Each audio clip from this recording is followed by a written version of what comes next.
This is always one of the best days on the Ben and Skin show. We celebrate it, we revere it, and we party so hard whenever we are joined by number 41, the big German Dirk Nowitzki. Yes. Woo! Woohoo! Good to be here. Good to be seen. How the heck have you been, man? I know we saw you on TV, I guess a week or so ago, enjoying Cleveland as one of the 75 greats of all time, but we already knew all that. Yeah, obviously that was unbelievable. Before that, after Jersey retirement, I traveled a bit. I went to Europe for a while with the kids and enjoyed some time away. And then I came basically back right before Cleveland. And what a highlight that was. Obviously, as an ambassador for the 75th season, they had me running around a little bit. I was doing all sorts of interviews. But what really hit was I was a little late going to the game on Sunday. And the picture with all the 75 was before the game. So I was a little late. I'm kind of scrambling in the arena. And it was on the Cavs practice court. And I opened the door and walked in, and everybody was already there. I think that was like a wow moment. I'm like, are you serious? Like, I'm here, I'm walking in, shaking hands, saying hi to Charles. And then over here is Kevin McHale, met Bob Pettit. And it was this unbelievable. Kareem was sitting over there, and Magic walked in with me, and it was that moment was just like, wow, and this is really hitting home right now that I'm part of this crew and the 75 best of all time. And that was probably the coolest thing about that weekend, the realization of, wow, this is real. I'm here. And but it was fun. It was fun. Did a little things during the game. I did the intro for Team Durant, and did the interview during the game, and then we basically flew home after the game. So it was a fun weekend for sure. And what an honor, and you earned it. And one of the things from that weekend that stood out to me is I've never seen Michael Jordan so happy. He was so happy, and he was so in the element and enjoying it. Did you get any time with MJ? That was the coolest thing. We didn't know he was there. So a couple of the guys, obviously during because of COVID, it was kind of your choice whether you would come in or not. And so some guys decided not to. And Nashi and Larry Bird and Tim Duncan, they were doing these, I don't know if you guys saw it, these awkward videos where they didn't really know where to look, right? Am I looking up? Am I looking down? It was so strange. So a couple of the guys decided to do that. And then, so during the 75 photo, MJ was not there. That's why he's not on that one picture. And so, and the way they put it was the centers, the big guys first in the halftime show, then it was forwards, and then it was the guards. So I should have probably known something was up. Like, why would the guards go last? And so MJ then came out, and I think everybody turned around. I think that was a surprise that he was there. So that made it even more special. But I didn't even get to say hi. It was so much after halftime. There was so much happening. People are pulling each other away, and so I didn't even get to say hi, unfortunately. But of course, he's my idol, and I've met him before plenty. I played against him when he came back with the Wizards. So I had my fair share of Michael Jordan time. What did you watch the documentary? The Last Dance? The Last Dance? What? I was looking forward to that all week. That was during the lockdown phase of the pandemic still, and that was one thing that was like so fun to look forward to every Sunday night. 2 hours of reliving my 90s. The 90s were the greatest decade to me ever anyways, from music to hoops to films. This is when I was a teenager and growing up. There's so much cool stuff I remember from the 90s. So that was something I looked forward to all week. And then, as you guys know, I was a huge Chicago Bulls fan because of MJ. And that's really all the games they showed in the 90s in Germany at the time was only 1 or 2 a week. And it was all Bulls. And so I knew basically everything from that team. I knew, everybody on the roster. But it's been so long ago that some of that stuff I had actually forgotten or didn't remember. That Rodman left in the middle of the finals. I mean, that's unthinkable nowadays, and that's nuts. And that's some of that stuff I had just forgotten over the last 20, 30 years. So I thought it was really well done, and well deserved for MJ. Well, to stay on the whole Michael Jordan and 75 anniversary team thing, in Dallas, everyone was freaking out of the video of Michael showing real affection towards Luka Doncic. And I know that didn't you spend most of the weekend with Luka? Like you guys went to dinner and stuff a bunch, right? For sure, we hung out. We went there together on Friday, and then went to dinner on Friday and Saturday. During the day, obviously, I didn't see him much. We stayed at a different hotel. The legends were not good enough to stay at the Players Hotel, so they had us stacked away somewhere else. But we went to dinner a couple times, and it was just good to see Luka there. I think he had a blast there with his family, and so. Yeah, we went to dinner a couple of times, and it was good to see him since I hadn't seen him after I left after jersey retirement. Talking to Dirk Nowitzki here on the Ben and Skin Show on the Mighty Eagle. Well, I know you probably saw the game last night, the Golden State Maverick game, and what Luka's doing right now. He's been doing it really since he didn't get named an All-Star starter. I feel like he really just cranked it up a notch, but. You've been here since he arrived, and I'm curious your thoughts on the evolution of him. I mean, he's been putting up great numbers, but are you seeing anything different now in his evolution as a player? Yeah, I mean, we thought he was the complete package before. He's even a completer package now. I mean, as crazy as it sounds, I mean, we thought he was amazing. Like, when was that? The year before, when he averaged like a triple-double for an entire month. Right. Which was insane. But now I feel like his scoring is on another level, and obviously spreading the floor around him gives him a lot of room. Teams are respecting his step back so much that he actually breaks the defenses down by driving a lot more, and then he's such a great finisher. He's got the floater, he got the big body. Now he's got if they cut him off, he just turns around, shoots the one-legger, which looks amazing and better than mine ever has. So I feel like there is no really way you can stop him. If you put a smaller guy on him, he goes on the block. He's super big. His legs are like tree trunks. So he easily feel comfortable there. On the top, you run a pick and roll. He gets you on the side or on his hip. It's over because he's so strong. He just moves you. I feel like scoring wise, he's on a tear that we haven't seen, and now he's working on other stuff. People sitting obviously more on his left side, and now he's worked on the crossing back, going right, finishing right, or passing, or even he's shooting some of the step backs going right now.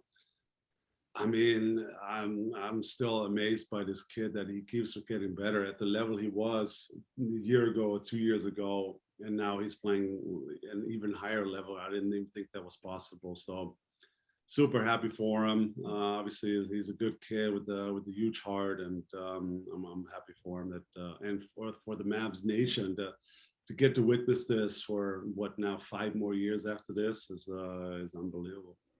We're talking to the great Dirk Nowitzki on the Ben and Skin Show, 97.1 The Eagle. I know Mavs fans, we love you. You took us on the greatest sports ride of our lives, and but you're so unique. Especially in the era of great superstars leaving and going to other teams. You took well-documented pay cuts to stay and to stay here in our city, and that's why you own this city. The city is yours forever. And we like the fact, I'm speaking for all Mavs fans now, that Luka gets to see you and how we feel about you and how the world. I can't. You got me now?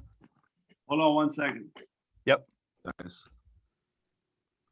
Hold on. Sorry. You sound great. No, for some reason let me turn the Bluetooth off. I don't think you wanted to hear Ben's question. It's a long one, but can we? I only saw him speak. I didn't hear. Can So, you? yeah, if you have 45 minutes, I'll rephrase this question. Basically what I'm trying to get to is we love it as Mavs fans that Luka gets to see how much love we all have for you, and you stayed, you didn't leave. And so we're hoping he's seeing that and it wears off on him and he stays here forever. So can you be in charge of that for us? Yeah, we're working on that. We're working on that. But he seems like a guy that's super down to earth, and he seems very like a loyal guy. And that's why I obviously stayed here and signed his contract. So I think he would love nothing more but to break my record and play 22 years here. That's a competitor in him, and hopefully it'll work out that way. I think it'll be amazing for us Mavs fans to watch him for a long time. Well, I don't mean this in any way as a shot at Carlisle, but it definitely seems like Jason Kidd's a good fit to be his head coach, at least at this point in his career. And obviously you're tight with J Kidd, and I'm sure you had quite a bit of input on J Kidd being the coach here. What have you seen from him? Is this what you expected from him as a coach? Yeah, I think we've seen what we all hoped to get out of J Kidd, of getting the guys on the same page, motivating the guys, using his experience to get the guys playing at a high level. And I think he's been great. He loves his small ball. I mean, he is a guard himself. So they're literally, watched a little bit of a game yesterday, and then obviously Dodo was at the 5. I mean, Yeah, that's a pretty small lineup, but it's been working. I think what has been great over the last couple of weeks has been the defense. It's been how they compete, play super hard. They're all athletic. I mean, if Dwight or Maxey are at the 5, that's a super quick, super athletic lineup. They all seem to be on the same page of switching and when to rotate, and everybody's super quick to the ball. So I think that's been the most fun to watch, how fast the defense is rotating and covering for each other and making it extremely hard on the offenses. So I think on the offensive side, we knew it was going to work, with J Kidd's mixing it up, giving the ball to Luka, letting other ball handlers handle it some, and so I think that was fine. And obviously, the Luka has the ball 90% of the time, but the defense has been tremendous, and a lot of credit to the coaches and J Kidd. And I thought your jersey retirement was amazing. I thought it was basically as close to perfect as it could possibly be. And I thought my two favorite parts was when you told Holger that that night was as much about him as it was about you, which was just gave me goosebumps. And then you kept it together the whole time. The only time you lost it is when you talked about the fans, which is amazing in itself. So I'd love to get your thoughts on Holger and the fans in that night. Yeah, I mean, incredible night, super emotional for me and the family, of course. But just, always something I dreamed about, to see my number go up and never be given away again for this franchise. So it was, for me, it wasn't almost perfect. It was perfect. Well, you're right. It was almost perfect, because I forgot to thank my sister, which I still can't believe. I had so much going on, and, there was already leading up to that event was such a circus, as you can imagine, with tickets. And nowadays there's no physical tickets and no will call anymore. So you got to chase everybody with emails, and it was a hot mess. And a lot of people had to cancel last minute, didn't come to town or couldn't come. And so there was a lot of stress leading up to it, but the night off was literally almost perfect. But I did forget my sister, but worked on my speech obviously for a while.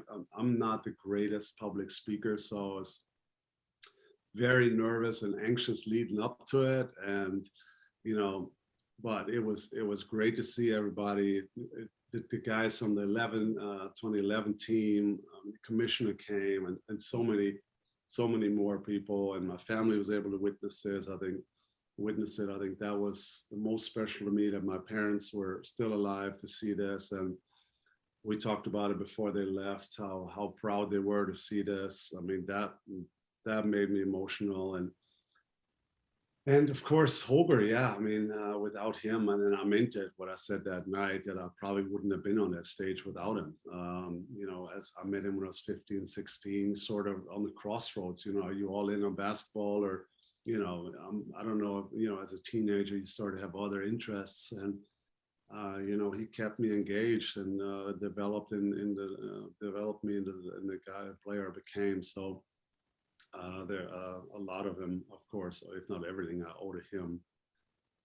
And you know, the day before I had the press conference, and talking about the fans already got me emotional then. So I was like, but the next day I had my speech prepared. I was like, I think I'm going to get through it. I had it on in my head.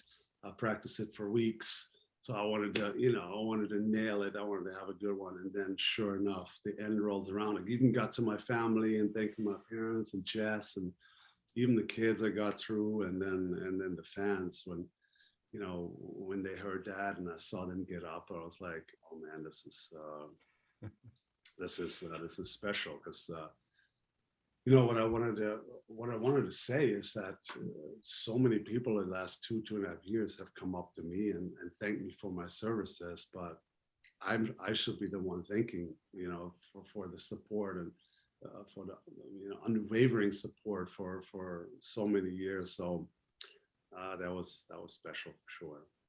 I want to know what your parents think about a street in front of the arena being named, it's their name. It's your name, but it's their name. And then alongside the idea of this statue, it's going to go out there as well. Like, how do they process this? Yeah, I mean, it's a lot. I mean, it's a lot to process for me. You know, like, you know, I think Nash summed it up best in this video. Is like, is it enough now? I mean, you have enough things going. Can you just fade away in the retirement? So, you know, obviously, that's a lot of limelight even for me, but everything has just been amazing. To even last night when I just drive up to the game and I see my name there, like, you know, you're in conversation with somebody or whatever, and I pull up, I'm like, oh wow, like I'll still get wowed looking at this thing, right? There's Nowitzki way. I mean, it's just still insane, and it'll be the same with you know, with the statue when it's going up. I mean, what an honor, you know, to have something like that even in front of a stadium and on your street. I mean, who would imagine that? Obviously, 20-some years ago when I came here as this lanky kid from Germany. So it's been all incredible. It's been all the accolades have been coming my way the last 2.5 years. It's even a lot to handle for me, but I know my parents are so proud, and they even said after Jersey retirement that they would have never thought that anything like this was possible for their son. So that made me speechless, of course. You know, you could have been an all-out, hey, I'm going to go to the highest bidder. I'm going to go wherever I have the best chance to win a ring. But I don't know that you would have had this ending, because it would have been a little bit of this ending in a bunch of different cities, right? So looking back on it, are you glad you stayed with this team? Yeah, of course. And I always said the only reason if I would have ever have left, if we wouldn't have won the championship, and you know, I was chasing it a little bit and trying to fulfill, I mean, that my dream there. But since that worked out in 2011, I knew I was going to finish my career here. That was a no-brainer. The way, and I went through this a little bit in my Jersey retirement speech, how much it meant to me early on, the support I got, even though when my first year was super tough and I didn't play that much, and every time I still got on, I got standing ovations, and you know, the loyal guy that I am, I've never forgotten that. And then, you know, marked by the team in my second year, and the friendship and relationship that we developed early on right away. I knew, and the city is where I wanted to be. So I mean, I couldn't have drawn it up any better. To be in this city and for one franchise, it was perfect. At one point during the final season, it was towards the end of the season, might have been the final game at the AAC of yours. I can't recall exactly, but your dad was in town. And I was standing there with him and Mark Stein. And this idea came up that, if that first season, there were still times where we thought Dirk might be a house painter along with his dad back in Germany. So I'm curious if that ever really entered your mind. I'm going to go back to Germany and paint houses, or how many houses have you actually painted? So there was, when I was about 15, 16, I worked a little bit on school vacation in the summer, but it's hard. My dad used to be the first one opening up the company every morning at like 6 something. So I had to get up at 5:30 on vacation, and it was rough. And my dad still tells the story that then and there I decided I wasn't going to go into the business. I'm not sure if that conversation took place like that, but he basically thinks that I said to him, "Yeah, this is way too much work. You got this. I'm going to try the sports route." But so I worked a little bit on vacations, but it was. Once I, of course, left for the NBA, and I figured I'm just not going to come back. And then my sister didn't want to take the business over. She had other ideas as well. So unfortunately, he had to sell the business it's probably over 10 years ago now. So I think originally it was a little disappointed that none of the family wanted to, run the family business, but it's just, the kids had other plans, and I think it worked out well for the whole family. So obviously, you're a world traveler. You're all over the place all the time, and you're from different places, and you still come back to Dallas. But I'm just curious as to where you've been traveling, where you've been, what you've been enjoying, what you've been doing, because for so many years you didn't eat ice cream, you didn't drink anything really, you didn't do anything, you just focused on your health. So how have you been spending your off time? What have you been doing? Well, as we all know, during the pandemic, it's been a little tough. So the last 2 years, it's just that it hasn't been as free as right after I retired. Done some cool stuff, and when was that? 2019, that summer, and we traveled and showed the kids a good time. And we still tried it a little bit the last 2 years. It just wasn't as easy. Just trying to see family still, most of all. We have family in Sweden, we have my family in Germany, we have family in Kenya. So we try to, show the kids different cultures, different languages, and that's why we try to travel as much as we can, or in the schedule, or the pandemic allows us to. So that's what we've been up to. I spent a lot of time at home and with the kids, and enjoying being around them. They're in great ages now. You guys saw them at the Jersey retirement. Morris is 5 now, Max is almost 7, and Malika is 8.5. So they're understanding stuff now. You can play with them. I play sports with the boys and some tennis and a little bit of soccer, and so they're in great ages. And I think that's what I was always looking forward to. That in retirement is spending a lot of time around my kids and my family, and that's been really what it's all about. And then, staying busy in between, with stuff or with FIBA and traveling a little bit there. And so, it's been never a dull moment really, but it's been fun. This is Dirk Nowitzki on the Ben and Skin Show here on the Mighty Eagle. I can't tell you how. We've interviewed you many times. We've known you for a long time. But even having this conversation with you right now, I can't tell you how many thoughts are popping into my head, because I read an advanced copy of The Great Nowitzki, the book that you just went to New York to help promote it. And I've seen you on a couple of podcasts and things. So you have a copy already. I don't have to reserve one for you. No. You know what? You're going to laugh. I have 2 copies. Tomas sent me the early version of it because it had to be translated from German to English. And then I guess the publisher just sent me this week another version of it, the hardback version. Oh, okay. So I have read it. Then I got you one. Okay, good. Thank you. And I have just so many thoughts about it, because it's such a unique book about a unique person. But I guess I want to hear what you think about the book and what you thought reading it. So it came out in Germany almost, I want to say almost 2.5 years ago now, and it's taken this long to translate it. And finally, we were ready for it. It's coming out mid-March, and I read it, of course. I haven't read the English version, even though they said they had to change some stuff because, you know, some stuff is not made for the American market.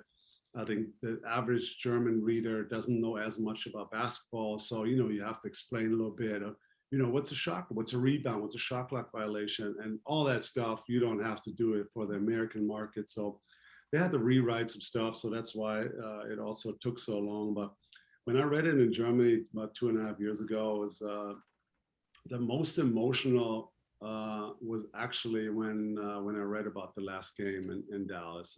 And he comes right out with that. That's the first chapter, and that maybe it was so fresh in the moment, but that got me literally tears in my eyes. The rest I got through pretty good, but the background on this story is, so Thomas is a real author. He's not a sports writer, and he came up to me with this idea, and we didn't really want to do another sports, you know, autobiography. That's, you know, hundreds, thousands of them are out there. So we wanted to create something a little better than that. So we came up with this concept that he wrote the entire book out of his view. He basically describes the Nowitzki, you know, guy, the player, the surroundings, his entourage, so his training method. So he tried to basically from the outside look in and then write this book. So he called me. He came up to us right after the championship, and so I said, yeah, sure, let's try it, right? And so thinking my retirement is just around the corner. So then he's like, all right, I'll wait till your career's done. Well, then I play another year, I play another 2, I sign another 3-year deal. At this point, he's like, Jesus, the publishers are like, what? Another ended up following me for almost 7-8 years until the end. And so it was almost like Thomas was part of the entourage. You know, he was around all the time. He was in my home. He traveled with me to see the world when the Mavs were in China for our preseason. He was there. He's been to all my foundation events, baseball, soccer. I mean, he's seen it basically all. He's talked to people in my circle, and so for 7-8 years, he's got all this material to write about, and then he came up with this book. So I hope it's a good read, and I hope people enjoy it. I no hyperbole. I think it's extraordinary. Like I loved it. And, you know, for a couple different reasons. One thing is it's like, it's about you, but it's also about how a person like you happens in the first place. Like you've lived an extraordinary life and you've had these achievements. And so it's about, in a lot of ways, it's also about what Holger saw in you and how you and Holger achieved that together. The stories about, I was telling Ben, the stories about Holger are my favorite parts, because Ben and I have actually had Holger on the show before when the perfect shot came out. And we always played Ben, what was the like the Transylvania music we would play when we would talk about him and joke about his jacket. But I just don't know that the average, I know this, the average Maverick fan does not realize what an extraordinary human Holger is. Like, he is brilliant. And that comes through in this book. And that was, I think, my favorite thing about it. So I guess I'm rambling, but I'd love to hear you speak about Holger other than what Americans think, which is just, oh, he's got wacky methods. There's a lot more to that man.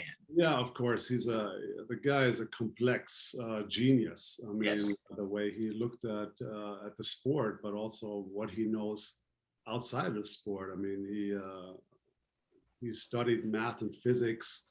When I met him, he had a company. He was the CEO of a company that writes computer programs. So super wicked smart guy that knows a lot of stuff in all sorts of phases of life. And so, but you know, that's why he helped me also a lot off the floor, not only on the court. But We had a definitely a unique relationship. You know, at the beginning, I was like, wow, this is amazing. I'm getting so much better. Then he was helping me so much early in my career and get adjusted. And, you know, one phone call, he was here.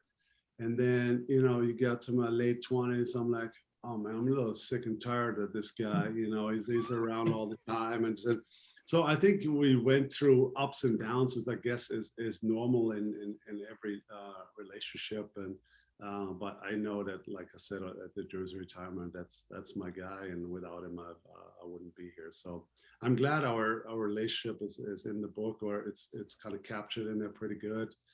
You know, and Thomas tried to describe a little bit how we practice, and you know, sometimes we didn't speak for an hour and a half. It was all like signs, like fingers wide, or look up, or eyes up, or you know, freaking feet wide, or and Thomas was just sitting there like, these guys are freaks. They're not talking for an hour and a half during practice, and then there would be a practice where we do nothing but talk for an hour and a half and talk about, you know, classical music. And it's just, it's definitely a unique relationship. That's, I'm going to leave it at that. Yeah, we reached out to him the day of your Jersey retirement, and we're going to have him on the show. And his answer was very much like you and very much like him. He was like, "Hey, I appreciate the invite, but today is about Dirk, not about me. I don't need to come on the radio. I'll come any other time." Pretty selfless guy. Okay, so with the book itself, I'm fascinated by it. I can't wait to read it. Skin's hogging all the copies, so I haven't had a chance to see it yet. But thank you. I'm going to buy it, though. I want to support. But over time, we've known you don't endorse very much. You're very careful about that, and we respect the heck out of that. And you know, there was this saying, we always knew that the first idea you go to Dirk with, he's going to tell you no matter what, just because he's going to, and he might think about it and say yes later. And so when I heard you were actually endorsing this book and talking about the book, to me, that gave it tremendous credibility. And then I heard this story behind how long it was in the making and what it means to you. Like, this thing is going to sell like bonkers, just because it sounds like it's a look behind the curtain at what your life is like that we're all dying to know about. Well, I think, yeah, like I said, he did a good job capturing the whole circus of my life, of traveling, of family, of basketball. And so I think he just did a good job, and a look behind the scenes. And it's hopefully it's a fun read, and we'll see how it goes. You know, it'll be like I said, hopefully people are going to love it, and you know, if not, then you know, use it to make a fire or something.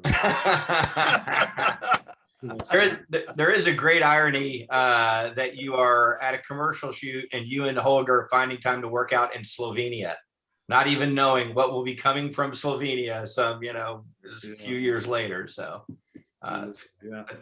we you know, every time I used to have these commercial shoots for a couple of days, we always had the lunch hour from 12 to 2 booked, so there cannot now be commercial, there can't be any photo shoots between 12 and 2 and the lunch break. We needed to go practice, so that was our routine for basically my entire career. And one of the shoots was in Slovenia. This was before we even really knew about Luka, and it's a beautiful country, and we had a great time there, and people were so gracious and great hosts. So we knew then something special was about to happen from Slovenia for sure.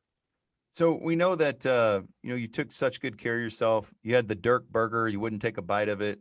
I mentioned the ice cream. We had your first interview after you retired. You finally tasted some ice cream.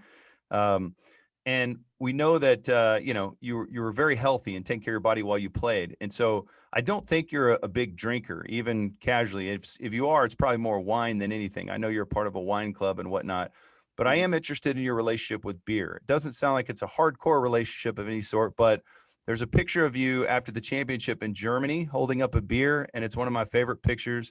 I saw a picture Steve Chivera took of you after your final game, and it looked like maybe you were drinking your favorite beer with JJ, and it's just such a special picture. So, and I know beer is a part of the German culture. So what is your relationship with beer? I always get made fun of. People are saying, "Are you the only German who doesn't like beer?" But I do like it occasionally, you know, believe it or not, I've never been the Oktoberfest. So that's something I plan on doing the last 2 years, and it got canceled last 2 years running. But I can definitely be talked into having some beer. Like you mentioned, I'm more of a red wine guy. But I do like an occasional beer, especially when it's hot out and you need something cold and refreshing. So that's where, of course, Roller Town comes in and provide me with a great big German to keep me cool. It's funny, man. Me and Ben hear from Matt fans all the time. They love drinking a beer called the Big German. They absolutely love it. It's like they're toasting you, man. Good. It is good. I'm curious. So here we are now. It's in March. We're getting closer to the playoff stretch. And, you know, you are an advisor for the team in the front office. Are you going to be kind of more dialed into the NBA here on out to the playoffs? Are you still going to be doing traveling? What's on the docket for you? No, I'll have to do a couple short trips, but I will be here for most of it, and I'll look forward to hopefully having a good run. You know, we're really positioning ourselves well right now, and hopefully, of course, we can keep that up, and we stay injury free from now on. I think that Spencer and Davis fit in great, and so hopefully we can surprise some people in the playoffs. But I'll be here. I'll be locked in, and maybe even like last year, I go to most of the road games. We'll just see when we get there. But I'm looking forward to it. I think this is a special group, and if we stay injury free, we're really dangerous to play in the playoffs. We can defend. We can make threes. We have an unbelievable playmaker. I think adding Spencer as another playmaker really helped our second unit, especially now when Brunson and Luka are out. So I really think we're a fun team, and it's dangerous, and we can't wait to get to the playoffs. Well, Dirk, I think we've wasted enough of your time. Ben, do you have anything else for the Big German before we let him go for the weekend? No, I love interviewing you so much. I'm just listening to your answer so much. I'm never thinking about my next question, and then I'm panicking on what I'm going to ask because I'm just enjoying the interview so much. That is sweet. No, if you guys have a couple more, I got time. You know, I'm no time constriction anymore now in retirement. Well, I definitely have a couple more. I did want to ask you about. You mentioned earlier that you got to meet Bob Pettit, and that struck me as so interesting because if you grow up in the States, you grow up reading about the history of the NBA. So I've known about Bob Pettit my whole life, but obviously I've never seen the guy play. I mean, there's not like there's footage out there, but at what point, I know how the 90s Bulls and the Dream Team impacted you and the people, you know, that you played ball with, but at what point did you become more aware of NBA history and the Celtic dynasty of the late 50s and 60s and all of that sort of thing, to where you would be impressed if you saw Bob Pettit? Yeah, I think it's more as I gotten here, you know, in the 90s, I was so in the moment and who's playing and knew everybody's roster and every team there for a while. But then you appreciate more, you know, as you gotten older and in the 90s coming to the league, and you know, then you see more about, you know, Bird and Magic, Isaiah Thomas in the 80s that of course I missed by a little bit. And then you go even further back and Dr. J, and, you know, what was the coolest? Not sure. I think it actually came out the day of the interview. I did an interview with Oscar Robertson. Oh, wow. The Big O. That was super cool for me to meet him. I'd never met him before. So I got to meet him this weekend. We did a long interview together with Ray Allen himself and myself, and that was super cool just to hear him talk about the old days, how they used to travel and their mindset, and that was super cool. Then I went to the Legends brunch, which is always happens Sunday morning on the day of the game. And Jerry West got honored, and he had a speech. I mean, floored everybody, super emotional. He even got emotional in his speech. So, as I've gotten older, then you have more appreciation of what happened before you, and so I would say late '90s, early 2000s, when I got in the league, then I learned more about the history of the league and how many great players this league has produced. So, yeah, you're such a student of the game, and you love the game, and you know the game so well. And I know you watch the game nonstop.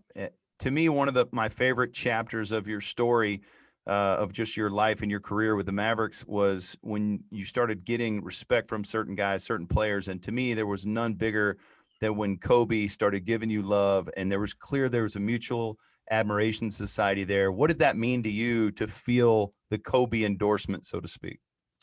Yeah, I'm never made it a secret that I was a big Kobe Bryant admirer. I think in his prime, he was the best player that I ever played against. And I played against Shaq and Tim Duncan and some of the best ever. But Kobe was just his combination of athleticism, killer instinct, skills, made him next to unguardable. And so, to have him talk about me, that's of course very humbling. It's an honor to even, hear him say my name, or, come talk to me at All-Star games, or get to know him a little bit, was a super fun experience for me. And of course, that was a very, very sad moment, or tragic moment when he unfortunately passed away way too young. So I still think about him all the time, and have great memories. Yeah, I'll see Kobe highlights and I'll be like, man, I can't believe he's gone. It's shocking. It's sad, so sad. It is. Well, Dirk, I guess we need to get this recording over to Ben. See, this is so nice of you guys to do this Zoom style, so you could allow me to be a part of this from my bedroom. I really appreciate it. Even with do you know the story as to why we have that giant life-size Dirk over my shoulder? No, let's hear it. Ben, you're the one who procured that when you were working at K-Star, I believe, right? Did you even notice that you were standing behind Skin? Yeah, I saw it. He pointed it out earlier. I can't see my head though, but yeah, hold on. those are some impressive shoulders. Look at that guy. Hey, that looks weird with my shoulder and arms. What's happening there? Well, it's one of these deals.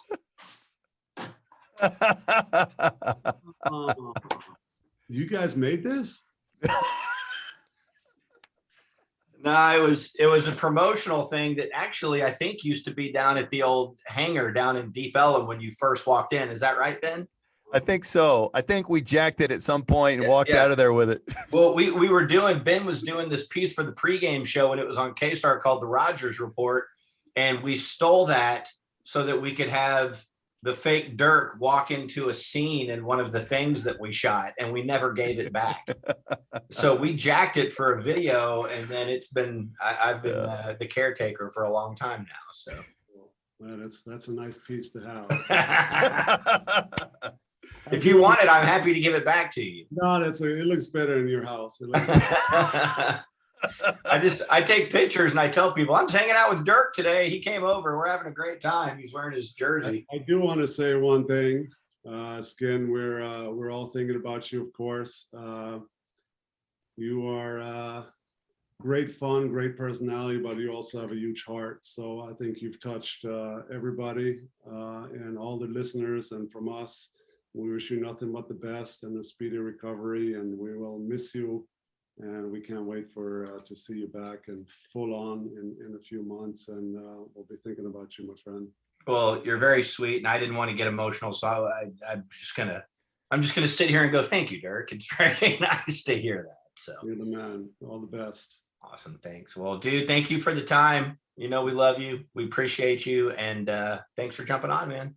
Thank you, guys.